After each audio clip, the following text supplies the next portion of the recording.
Hello everyone, hope आप लोग अच्छे। Welcome to Mamta classes. बेटा, आज हम लोग नया टॉपिक समझेंगे और वो है accounting treatment of goodwill. Business में गुडविल का वैल्यूएशन किया जाता है जब भी बिजनेस में कोई चेंज होती है तब। अब यहाँ पे सिचुएशन है कि पार्टनर बिजनेस छोड़ के जा रहे हैं, यानी कि रिटायरमेंट ले रहे हैं, तो बिजनेस के गुडविल का वैल्यूएशन होता है। तो उसका क्या ट्रीटमेंट करेंगे, लेट्स सी। पहला सिचुएशन है वो गुडविल जिसको वैल्यू किया गया at the time of retirement.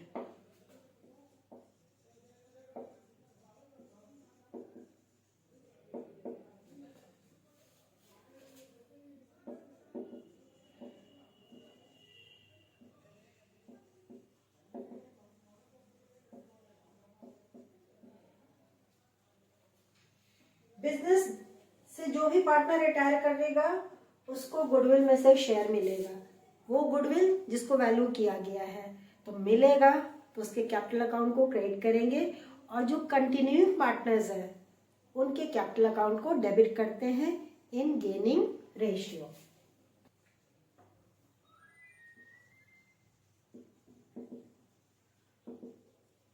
Continuing partners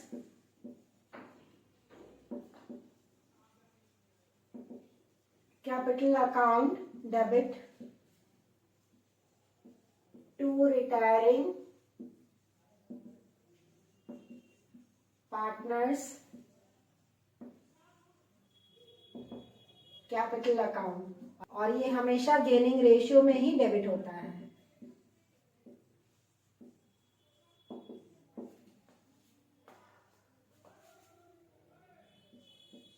adjustment of goodwill at the time of retirement।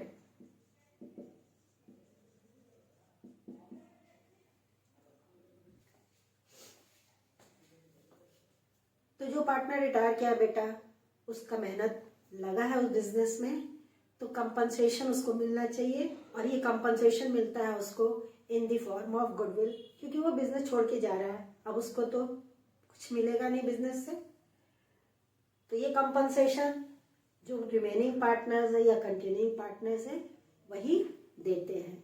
इसलिए कंटिन्यूइंग पार्टनर्स के कैपिटल अकाउंट को डेबिट किया जाता है और रिटायरिंग पार्टनर के कैपिटल अकाउंट को क्रेडिट कर दिया जाता है। जो पार्टनर जितना गेन करेगा वो उतना ही कंपनसेशन देगा, उसी प्रोपोर्शन में। तो बस एक ही जर्नल एंट्री आपको यहाँ पे याद रखना होगा, यहाँ पे और ज्यादा अलग अलग सिचुएशन नहीं अराइज होगा। अब दूसरा गुडविल वो है जो पहले से बैलेंस शीट में अपीयर हो रहा था। जिस दिन पार्टनर फर्म छोड़ के जा रहा है उस दिन के बैलेंस शीट में अगर गुडविल शो हो रहा है ऑन द एसेट साइड, उसका भी तो ट्रीटमेंट करेंगे। सेकेंड सिचुएशन है गुडविल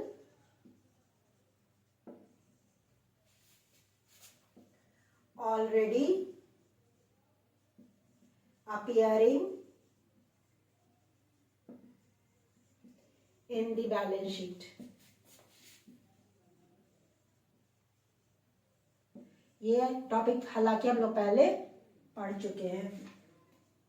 सिचुएशन चाहे कोई भी हो, चाहे वो रिटायरमेंट हो, एडमिशन हो, डेथ हो, change in profit sharing ratio हो, सभी केस में इस वाले गुडविल का एक ही ट्रीटमेंट है, और वो है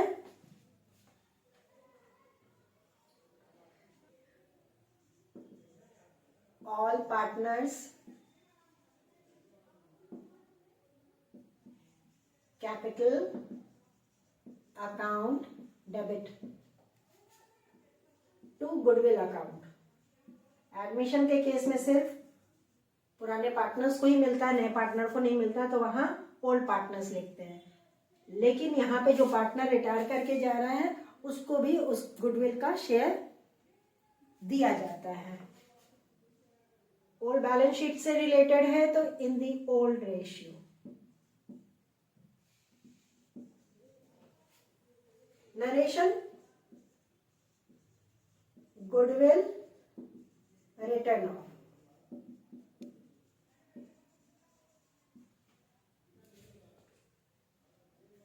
और ये दोनों टॉपिक डेथ में भी बिल्कुल सेम ट्रीटमेंट होगा।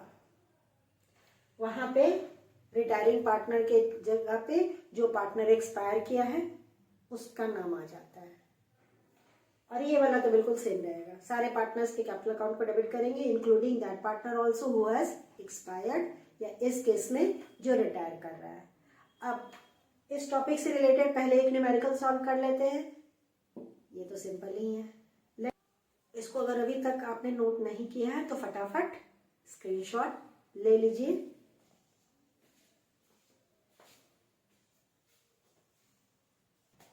चलिए बेटा लोग, क्वेश्चन हमने आपके लिए बोर्ड पे एक लिख दिया है। इस क्वेश्चन में दोनों टॉपिक कवर हो जाएगा।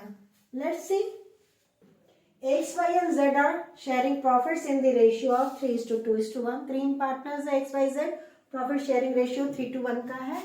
Goodwill is appearing in the books at a value of ₹2,40,000। Books में कितना गुडविल शो हो रहा है बेटा? 2,40,000। Y retires and on the day of Y's retirement, goodwill is valued at ₹6 lakh. Y retire कर गया और उस दिन गुडविल का वैल्यूएशन करके लाया गया 6 लाख रुपया। X and Z decided to share future profits in the ratio of 3:2. This is the new ratio of continuing partners. Pass necessary journal entries. चलिए सबसे पहले ये जो पुराना वाला गुडविल है उसको राइट ऑफ करके खत्म कर दे रहे हैं। तो तीनों पार्टनर्स के कैपिटल अकाउंट को डेबिट कर देंगे। X capital account debit, Y's capital account debit, जेड्स capital account debit to goodwill account.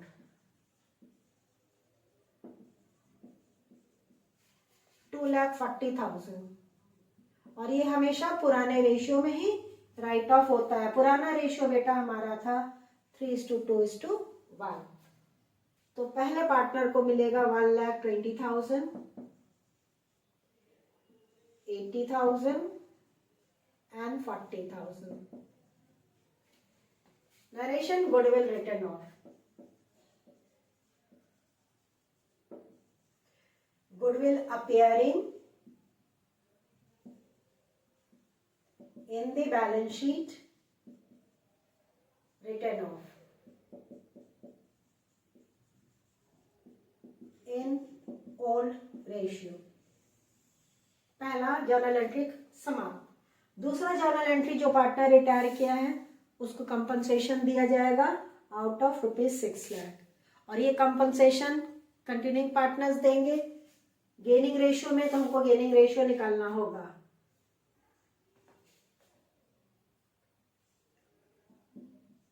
Calculation of gaining ratio. Gaining ratio का फॉर्मूला बेटा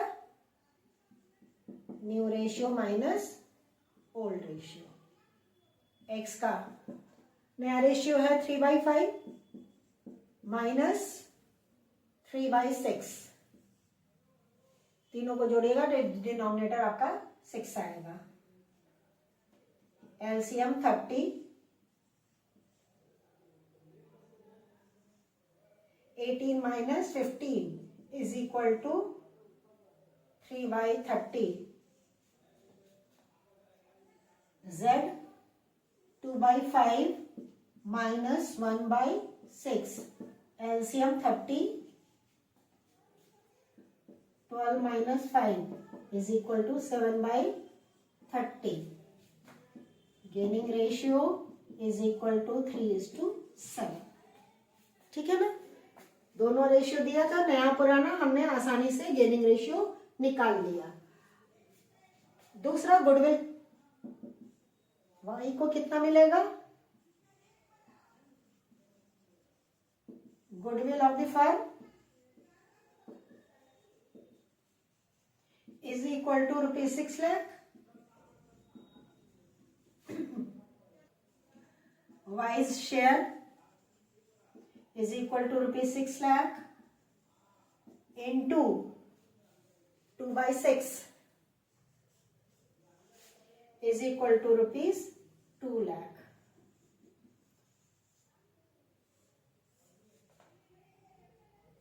एक्स और जेड देगा गेनिंग रेशियो में 3:7। तो 2 लाख को 10 से डिवाइड कीजिए और 3 से मल्टीप्लाई कीजिए तो एक्स का शेयर आ जाएगा 60,000 और जेड का 1,40,000। 60,000 एक्स कंपनसेशन के रूप में देगा और 1,40,000 जेड देगा। ठीक है ना। तो नेक्स्ट जर्नल एंट्री नए वाले गुडविल के लिए जो वैल्यू करके लाते हैं ना बेटा उसको न्यू गुडविल भी आप बोल सकते हैं, और जो पहले वाला बैलेंस शीट का गुडविल है उसको ओल्ड गुडविल भी आप बोल सकते हैं। X capital account debit with ₹60,000, Z's capital account debit 1,40,000 to Y's capital account with ₹2 lakh.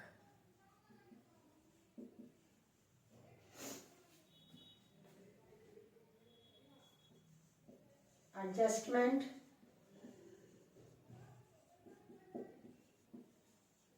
for goodwill in gaining ratio.